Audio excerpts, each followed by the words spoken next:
And we're programmed into being the person we think we are. And we think, oh, this is who I am. This is my identity. And therefore I can't change. It's just who I am.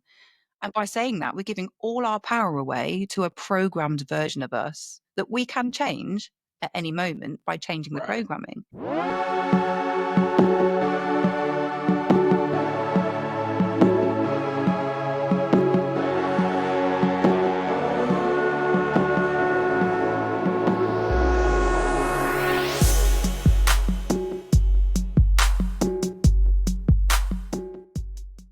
All right. Welcome back to the 1% Better podcast. Today we have on Melanie Stevens. Melanie, welcome.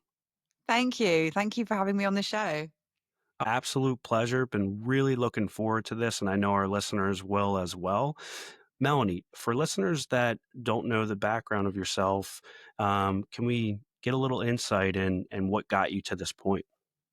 Sure. Yeah. So, I mean, for me, I'm a spiritual teacher, and my spiritual journey started quite a long time ago, actually, 2009 to be precise.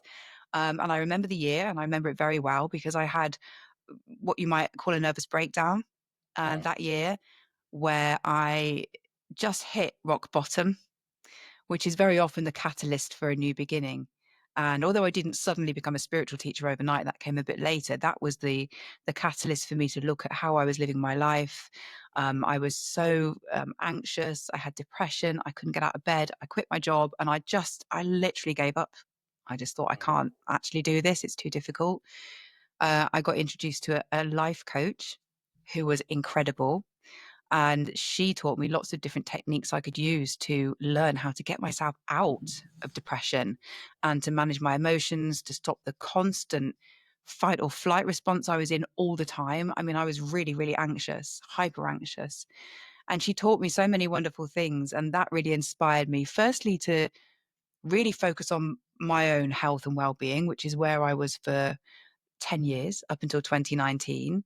And then I had another kind of awakening, if you like, a nudge that I need to actually be sharing now what I've used and how this stuff has really changed my life. I need to start sharing that with people. Yeah. And because in my career, I used to work in HR. So I'd done little bits of training people before and I really liked it. So I thought, why don't you combine the skills you've got from your career with this desire to help people and your experience of being in pain and wanting to get out of pain to put that out there and share that with the world. And it's not my work now, it's my joy, it's my purpose, it's why I'm here. So that's how it all began. It began in a dark place, but I needed to get to that dark place to come back up and to find my passion and my reason for being here. You mentioned it earlier. There usually is a catalyst that gets you through that. And your journey into this wasn't something that was necessarily planned. And I think that happens with a lot of people. Before we hopped on to record, I gave you a little bit of background about my story and how that wasn't planned, but what spirals after that. For yourself, it did come from a personal crisis. Can you take us back to the moment when you did realize like something has to change? And I know that you mentioned in 2009, 2010, but then 2019 as well. What shifted in you at that time? What was the spark that said, "Okay, we need to make the change"? I think I think I'd been spiraling down for quite some time and just desperately trying to find things to make me feel better, coping mechanisms. But I never really wanted to face, I guess, how I was feeling. I tried to brush it under the carpet, make out I was okay, put on a brave face, soldier on and keep going. And like a lot of people, you're not getting any better when you do that because you're not Yeah, actually really facing what's happening until you have to face it because suddenly there's something like a switch goes in your head and you're just like, I'm not doing this anymore. I'm not doing it. right. I quit my job, like I said. I couldn't get out of bed. And that was for me, it was just something went off in me that just said, we're not doing this anymore. We're not living like this anymore. We're not playing this game anymore. This is it. And Yeah, it's breakdown slash breakthrough, really, depending on your perception, because it's kind of both. You need to be right in that dark place for something to really have to change. And, Mm. when your health is suffering, when you've got anxiety, you can feel that physically in your body. It's a tangible feeling, the tightness in the chest. It's awful. And you know that if you carry on like that, you're going to make yourself really, really poorly. And Yeah. so it had to happen. So much as it wasn't pleasant, and I'm certainly not keen to repeat it, I am also on a different level grateful for it because I had to go there in order to make that change. It's almost your body telling you you need the change anytime you're going through that point. And a lot of people do go through these traumas and challenges, but not everybody turns it into a calling.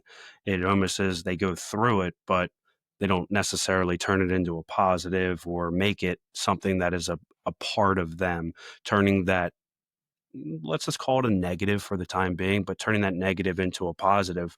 What do you think made you different? Was it your previous work history? Was it seeing any people around you that went through a similar spot and evolved it into a positive? What made you different from just going through a low point and then bouncing back, but actually making this a calling and a purpose?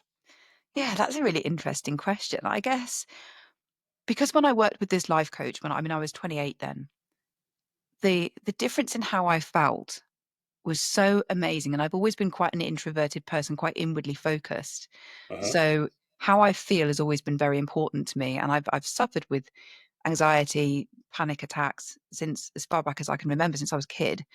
So Uh-huh. to suddenly feel good is like, you kind of want to shout that. I wanted to talk to people about that. I didn't want to just think, oh, I feel good again, because I'd never felt that confident, that strong. This was a whole new me. It's like I changed into a different person, and I just didn't want to sit on that and just treat it like it was something quite flippant, because it wasn't. It was an amazing time for me. And to give you an example, when I used the techniques that I was taught, some of them, I used something called the Sedona method. I Uh-huh. used EFT, which is commonly known as tapping. So people often will see people tapping on different points. And yeah, so I used that and a few different techniques, very simple techniques that changed my level of fear, where I was frightened of heights, one of my many phobias that I had. And this coach taught me skills to get me feeling so confident and releasing all my fear to the point where I celebrated with a skydive. And I just thought, I can do this. I'm gonna show people how far I've come from not Uh-huh. being able to walk up a ladder to jumping 15,000 feet out of a plane. And I was so calm that day. I was so calm. I've never been as calm as that because I'd Wow. used these techniques. And so when something is that life changing, I couldn't just go, "Oh, well, I've overcome that now. I'll just carry on and live like I used to," because how I used to live it wasn't a possibility for me anymore, because I had changed so Yeah. much, and I just wanted to share that. So, yeah, and I'm very determined. I like, once I've got my mind set on something, that I will do it no matter what. So, yeah. Powerful. One, I am envious of you being able to go into a plane and stay perfectly calm, but at the same time, I think it's so powerful because you had such balance in your body at that point of who you are, what you're all about, and I know why I'm here, why I'm doing it, and I feel comfortable enough in my own skin to take action like this. We do live in such a culture that's constantly looking for external solutions, medication, therapy, self help books, which I'm a fan of all of them, but rarely do people look inward. What's the biggest misconception about healing that you had to unlearn in your journey about it? I would say for my healing journey was about my self identification, because Mm.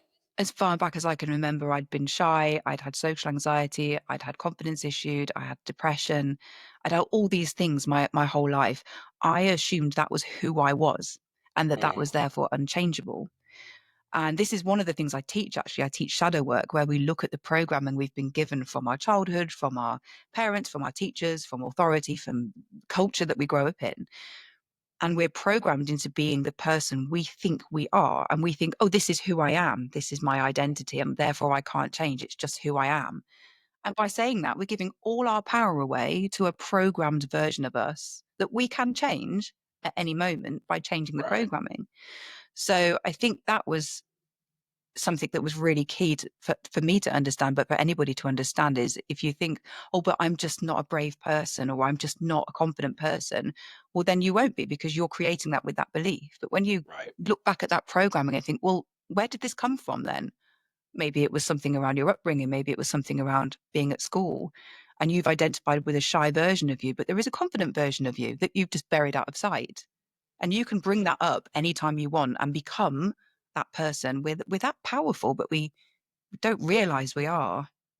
There's a great quote, and I'm not gonna butcher it, but it's almost like we don't realize how powerful we are because we're almost afraid of how powerful we can be.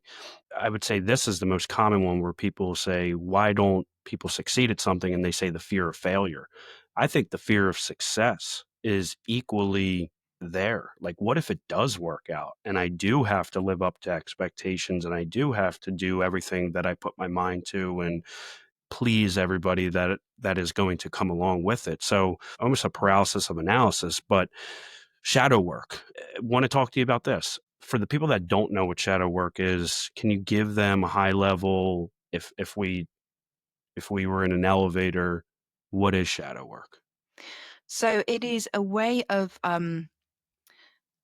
I would call it a personal slash spiritual development tool where Uh-huh. you are identifying the type of person you believe you are, all of your characteristics, all of your traits, all of your beliefs, and you go back in time through your timeline and you find out where they came from Mhm. to realize that they're not yours. You've been almost created and crafted by your environment. And through doing shadow work, we might think, well, that's nice, but what's the point? But only Uh, by realizing that we've got other aspects of us that we've buried because we've been taught to bury them, we can bring them up and we can actually transform and change our beliefs, our behaviors, how we feel.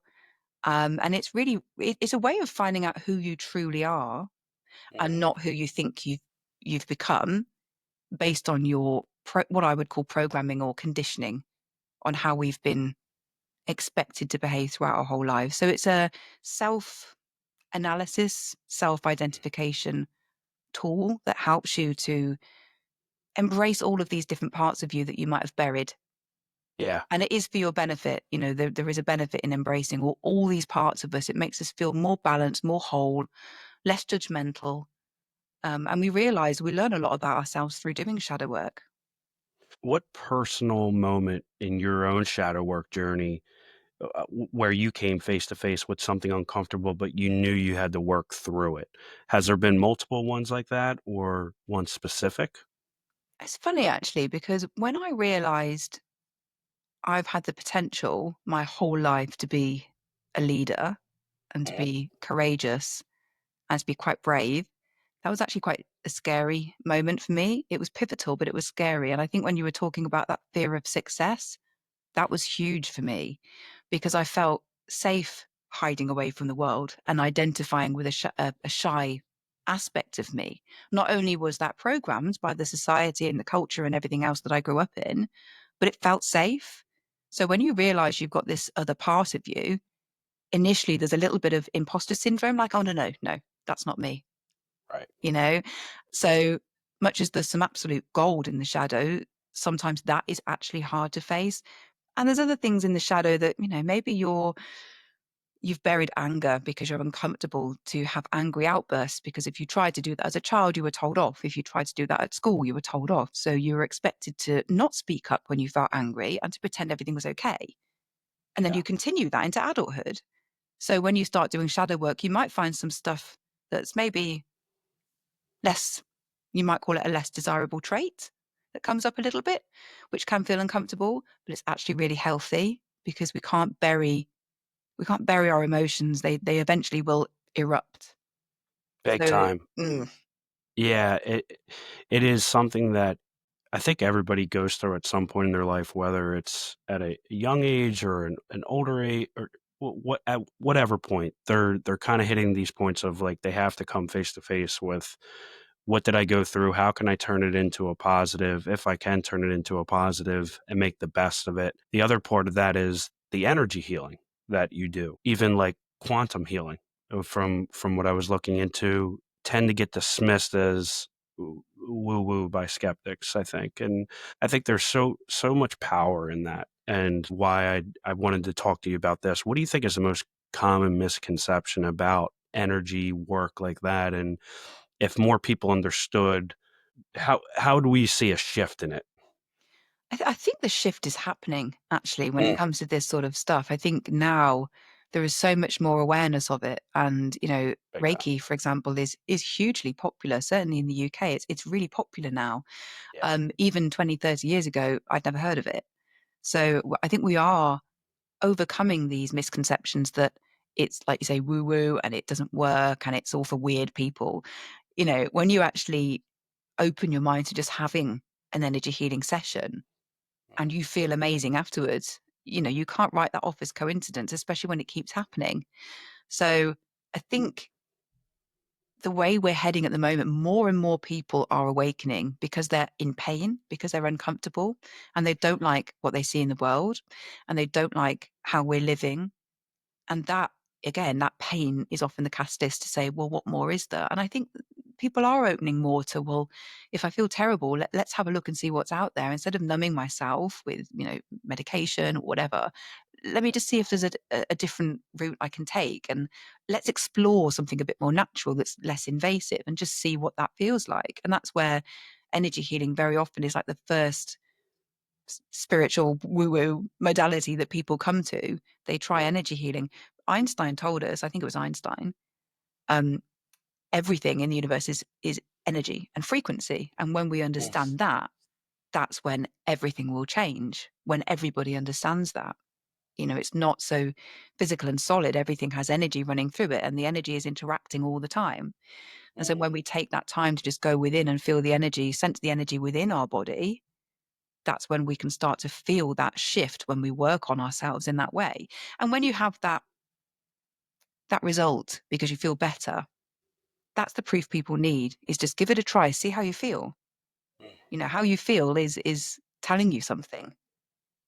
Big time. And I do agree with you wholeheartedly that we are going through a shift right now, especially from big pharma and traditional styles of how do we improve ourselves because it's failed us.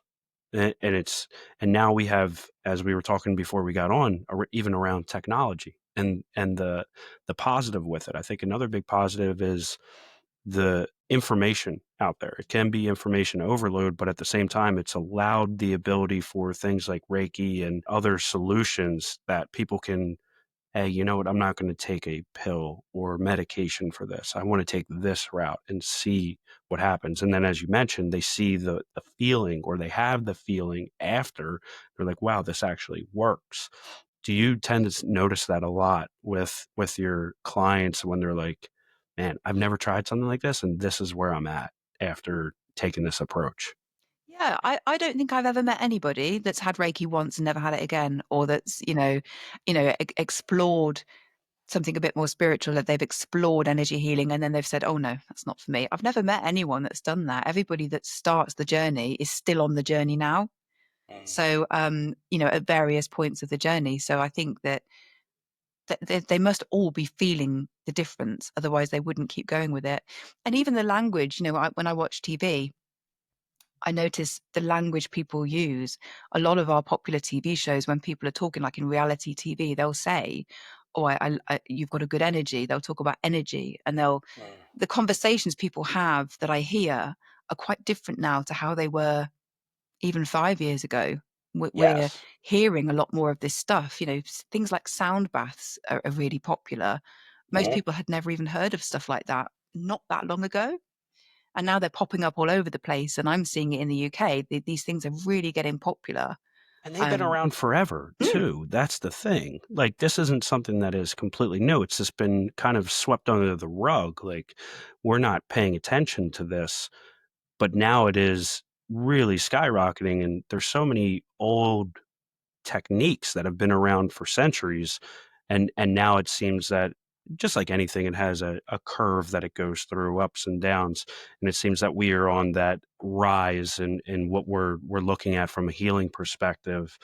Speaking of healing perspective, you said that healing isn't just about spirituality. It's about understanding psychology, energy, and even the way trauma gets stored in your body and where it is. How do you integrate traditional science with spiritual healing? That's an interesting question.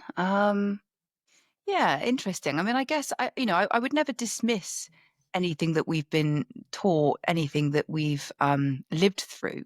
And we've Yeah, only ever done the best with the information we've had at the time. So if something that that's a we've great point. heard, yeah, and something, and the same with our parents and their parents and everybody else, we've done the best that we could with what we've been able to understand and the information we've had. We didn't have the internet when I was a kid, it Yeah, didn't exist. So we didn't have access to that sort of information. You got your information through the media, TV, newspapers. That was yeah, it. That was all we had really, or books. yeah. But there is, like you were saying about when we think back to the ancients and our ancestors, a lot of the stuff we're using now isn't new. So some of the older things we've been taught are actually very, very valid. So I don't think it's about completely wiping out everything we've been taught in the past and just focusing on what we're learning now, because we're taking the bits from the past that worked for our family members and we're bringing them into the present. And when I grew up, we understood things like herbalism. We had herbal Mm. remedies. I mean, they're hugely popular now, but they were still around, like in the early 80s. So it's not like, oh, wipe everything out that you've been told because it's all wrong. It's not about that. It's integrating, like you say, the bits that we know work and the bits that we're learning now. With your journey and increasing your knowledge in your field, what has really captivated you as of recent or even over the last few years as something that you've learned that you didn't know before about these areas that are are are really inspiring to you, but also where you pull a lot of your inspiration of what you do with your work? So I would say one of the most valuable um, realizations, I guess, I've had over the more recent years is how much we have our team of spirit guides working with us. Oh, Yeah. So I'd heard about spirit guides a long time ago. I'd had a few readings with mediums. I started learning mediumship, wasn't sure where I wanted to go with it. mhm. And I knew I'd got spirit guides because I'd been told, but I never felt their presence. I didn't have an open communication and dialogue with them. And that has changed over the years. And that is a game changer because when you can start to ask questions and receive answers, and you receive channeled information from them. You receive what we call downloads of information where you literally feel it's quite tangible. You feel like a shift in your consciousness and it makes you go a little bit lightheaded. And then suddenly Yeah. you've got all this information. Maybe you were asking for some help with a creative project you're working on, and then boom, you get just this information just starts to flow. And it's come from a higher source, and you know it's come from a higher source. How do you recognize it? There's a feeling that comes with it, and it's my ears will ring. So my right ear very often will suddenly ring. Sometimes I get a sound like I've gone underwater in my left ear. And then I just feel, like I say, a little bit lightheaded. And I think, oh, I've just got to sit with this. Something's shifting in my energy. And then I sit just for a couple of minutes. And then I feel like it's almost like the room starts spinning, but it's not unpleasant like that. Yeah. It's a strange feeling and it's all in the head. Um, but it's as if you're kind of traveling through space at 100 miles an hour when you close your eyes. It's a really bizarre feeling. And I know then that something's coming through, that there's some information I need. And that's rapidly accelerated over even the last 3 or 4 months with the information I'm able to receive now. And I mean, I love working with my team. We're a team. And having that knowledge that I've got that team with me, everything that happens in my life, I'm never on my own. I'm Mm. never alone making any decisions. I'm never alone when I'm creating courses, when I'm teaching. I've got them with me. I've got them with me now. I can sense they're with me. And that's a game changer because you can hear people talking about spirit guides. And again, you could dismiss it and say, oh, that's a bit woo woo. I haven't got any, but we've all got spirit guides, every single Oh, yeah. person. If you're a human being, You are actually underneath that a spiritual being, and they are spiritual beings, and they're with you all the time. And Mm. that, in my world in particular, is, I mean, I couldn't do what I do without their support and without their guidance, because they've given me so much knowledge and inspiration that I just don't know where I would have got that if it wasn't for them. And I'm glad you brought up these guides because I started having more of a, I would say, a communication line after my brain surgery to so many things lined up for me to be okay. And it just feels that, okay, there was a higher person, people, or energy that was helping out, pushing things in certain directions to make sure things were okay. And I've continued to try to stay on this course since my brain surgery. And I had a conversation with one of my old coworkers who is very close to this, and I said, "Yeah, I feel like I see shadows in rooms sometimes, like kind of out of my peripherals. When, as you were mentioning, like you could feel it in your ear. It almost for me feels like a yawn, but I'm not yawning. You know, when you yawn and you can kind of feel that, like it's like a bubbling feel, and then Yeah. you let it go.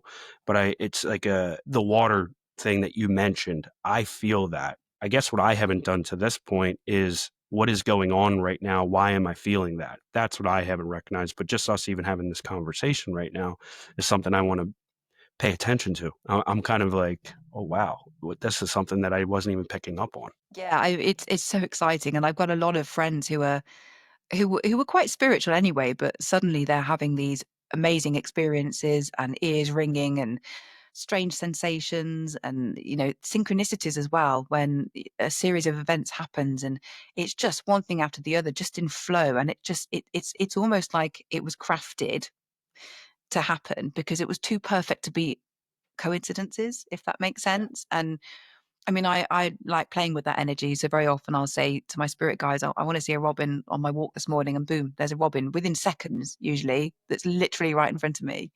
Or I'll think about a friend I haven't seen for a while, and I'll say, I want to speak to that friend. And then suddenly I'll bump into them. I might not have seen them for a year and a half. And it's like, Mm. that's not random. That's me creating that by saying, bring these things to me because I want to experience them. And and that happens. And it's What just is the best incredible. way for people to do that? Is it to speak it into existence, kind of like manifesting, or is it to write it down as far as like affirmations and things that you're grateful for and that you're looking to and things that you're looking forward to? What is the best form to keep that open line of communication? I mean, it's for me now, I just ask it in my head and then it Mm. happens. It's really fast. But when I first started working with my guides, I really wanted to focus on it so I didn't miss anything. So when I Sure. started opening up using my intuition and asking things, I would keep a journal. So I would write down, this is what I want to experience. Show me this week, bring that to me this week. I want to speak to this person this week. And I'd write it down and then I'd just leave it with them and just trust that, okay, I've done my bit, I've asked. And then suddenly these things would start happening. So I could go back and have a look at what I wrote down and tick them off the list. And the more I did that, the more these things started to happen. And now it's just spontaneous. But yeah, writing it down is quite good because you can go back and revisit it and then See what say, oh, I happened. asked for a robin. Oh, I saw a robin this morning in the park and I noticed it. You're not going out looking to see this particular bird. It will literally fly in front of your face, or suddenly you'll be looking down and it'll be on the path in front of you. I've had them come in my garden, walk right up to my back door before, so they will make themselves seen. I can't miss them. If someone listening right now does feel disconnected, and we are in a world right now that is so connected with social media and our phones to where we can be in instant communication, instant gratification constantly. But at that same point, it's almost like there's a lot of people that do feel disconnected, even though you would see all these things and it's like you are connected. But a lot of people right now are disconnected from their intuition, their body, or even their purpose. If you are one of those people, and you are one of those people even listening right now, where do they begin? Where do you start? Because there is this information overload, and it's just like, I could go here, I could go there, I could do this, I could do that. What is such a good foundation to start with?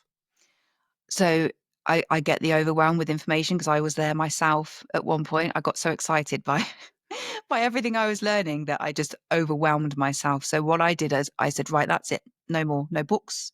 I don't want to watch anything on YouTube. I don't want to go on social media. I'm going to have a bit of a detox and I'm not going to read or consume anything because my mind has just gone, no, no more. You've done enough now. And I went within.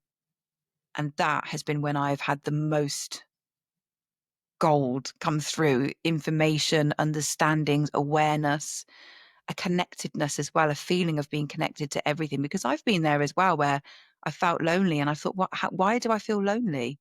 I'm surrounded by people in a like you say, in a world where everybody's instantly available. Why do I Right. feel lonely? And it's that illusion that we're all separate because, of course, we're all interconnected. Everything is connected energetically. Physically, though, we tend to feel like we're separate. So Right. for me, that going within and asking, why do I feel like I'm separate when I'm not?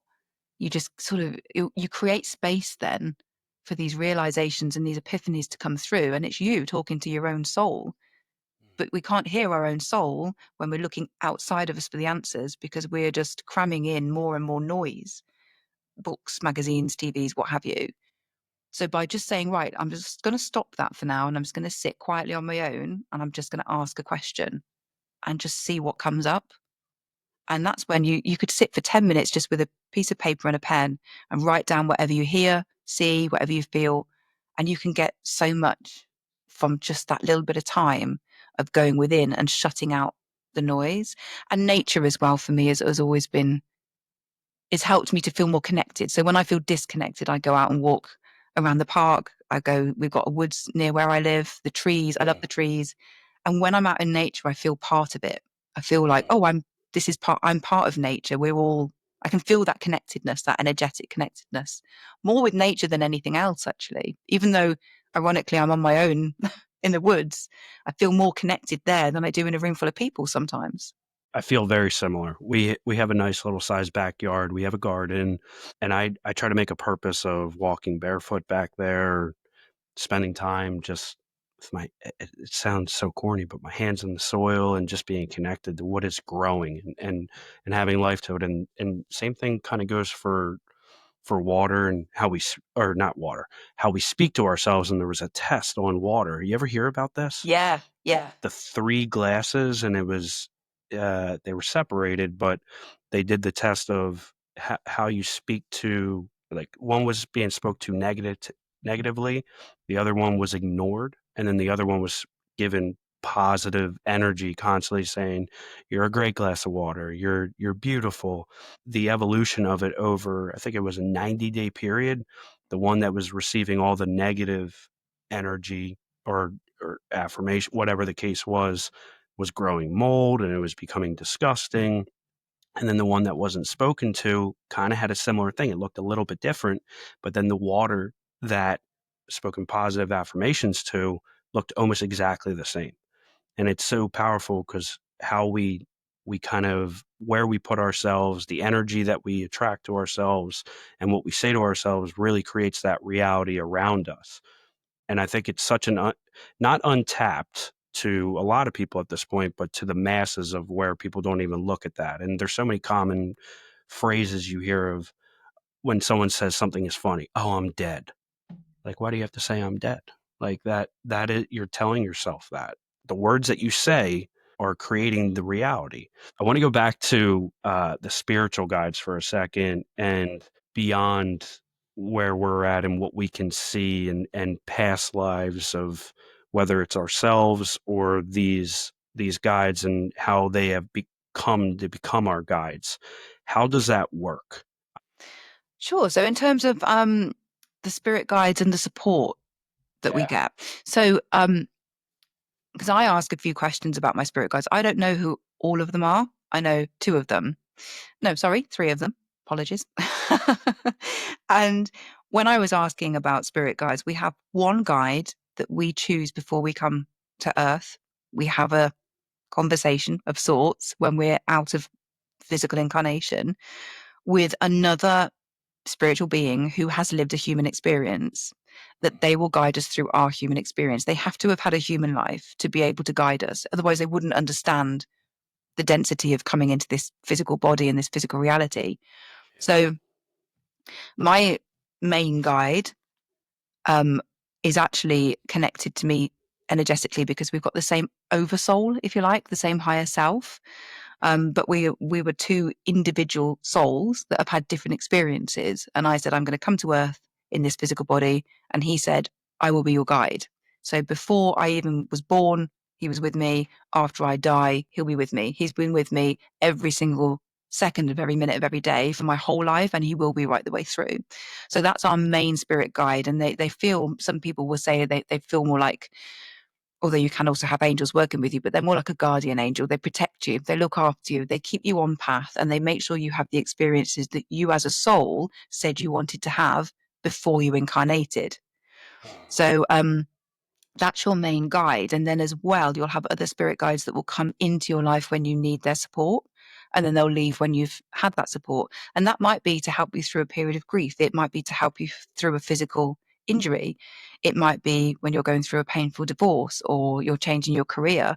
A guide with the sort of experience and knowledge that would be beneficial to you will come in, will help you with inspiration, with ideas, will help you to get through it, or maybe give you some healing, and then they will leave. And then other guides will come in at different periods of your life. So we are actually all a team. None of us are here as individuals. It's just that we're the ones that have come into physical reality and they've stayed in the spirit world, but they're guiding us every step of the way. And we only have to ask, but they do respect our free will. So they will never impose themselves on us. So if you want some guidance, you just need to ask. But if we don't ask, then we won't generally receive because they're sort of lovingly watching us, but not interfering. But when you say, look, I'm struggling with something, help me, they will. They'll come in and help. If you need some healing, they'll heal you. If you need some guidance, they'll provide it. All it takes is us to just say, I'm struggling with something. Can you help me? And then you can just get a sense of something becoming easier or just flowing a bit easier, or information that you get that you think, I've no idea how I knew that, but I just knew it. That's coming from them.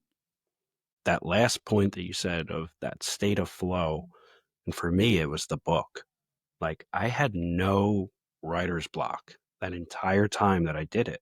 It was just go, go, go, go, go. And I just felt in such a state of flow, like it was meant to be.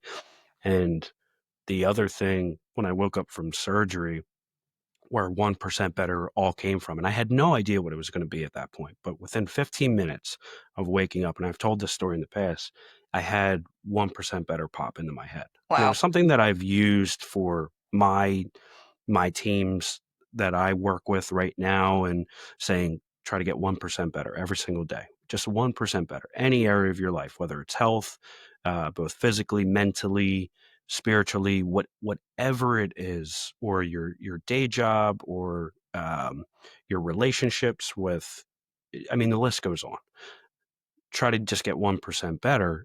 And then that was like, it was almost like I woke up, and once I was like conscious from all the medication I was on from being in surgery, it was like that was the first thing that was like planted in my head of 1% better. And I didn't know the book was going to come from that. I didn't know this podcast was going to come from it, along with other things that we're working on. So it's pretty cool, like when you kind of just allow the guides to be there with you and what you're doing. Hopefully what I'm saying is making sense too. Yeah, absolutely. It's like a divine download. This is what people call like downloads. All that means is it's information coming to you, but it's not Yeah. coming from your own mind. And you kind of know that at the time. And you just think, wow, I just feel like I'm in this space of creative flow where I'm going to write a book. And it might shock you a little bit because you don't really know where that's come from. Yeah. And that is coming through you. It's that moment of creativity that is being almost channeled through you, coming from that higher source. And it's the difference is when you draw on knowledge that you've obtained through your physical life, you know that you sit, you think, you write things down. It's a bit slow, it's a bit clunky, the experience, but you're writing down stuff that you know and you're trying to make sense of it. This isn't like that. It's like you say, it's just boom, it's there in your mind, and you just say, I've got to do this thing, and this is what it's going to look like, and this is what it's going to be called. And it's almost Yeah. like instant. Yeah. And then you've got this drive within you to make it happen. And that drive is just, you just cannot fail because it's destined, if you like. I'm glad you bring that up because that is a big thing, like feeling destined, but also almost endless energy. Like you're going to have challenges, but like an endless energy of like, I know that this is the right thing of what I'm doing.